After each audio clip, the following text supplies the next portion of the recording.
Inihahanda na ng Senado ang security para sa inaasahang impeachment trial ni Vice President Sara Duterte sa darating na Hulyo. Kaugnay nito kahapon June 16, nagkaroon ng isang interagency meeting upang matiyak ang kaligtasan at kaayusan sa buong Senate premises. Kasama sa nagpulong ang mga kinatawan mula sa law enforcement, military at intelligence units upang talakayin ang operational protocols, contingency plans, crowd control at traffic management sa paligid ng gusali.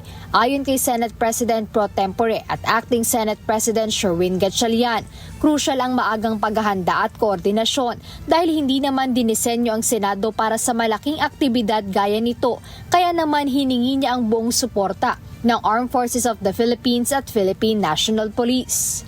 So we met with AFP and PNP para pag-usapan itong defense. Bottom line is they recommend for us to continue to be proactive and continue implement yung heightened security measures natin. Humingi rin kami ng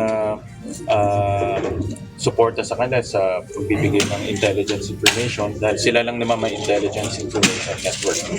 So, tuloy-tuloy yung pag-collaborate at coordinate namin. Dagdag ni Senator Gatchalian, naghahanda na rin ang Senate Impeachment Court para naman sa pre-trial conference bukas, June 18.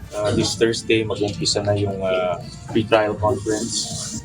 So the impeachment team is preparing for that. But largely administrative to para lang malaman natin kung ilan yung mga ebidensya i-represent, ilan yung mga testigong i-represent. Ilalagay na rin doon yung timetable para alam natin gaano kahaba.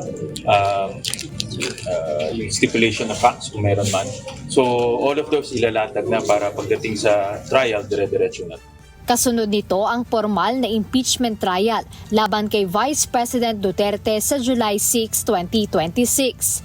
Tiniyak naman ni Senate Sergeant at Arms Police Major General Alfred Corpus na nakalatag na ang mga angkop na hakbang upang maprotektahan ang mga mambabatas, mga empleyado at ang publiko sa gaganaping impeachment trial.